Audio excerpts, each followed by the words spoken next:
তাহলে নিউক্লিয়াসের মধ্যে হলুদ রঙের কণাগুলি কি?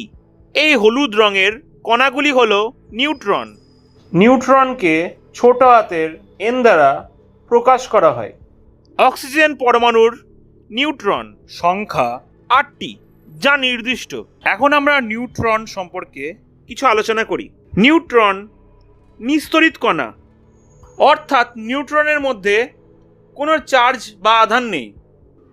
বিভিন্ন ক্ষেত্রে দেখা যায় একই পরমাণুর বিভিন্ন নিউট্রন সংখ্যার জন্য একই পরমাণুর বিভিন্ন আইসোটোপ।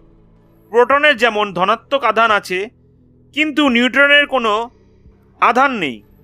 নিউট্রনের ভর প্রোটনের ভরের সঙ্গে সমান। নিউট্রন ও প্রোটনের মধ্যে নিউক্লিয় বলের জন্য পরস্পরকে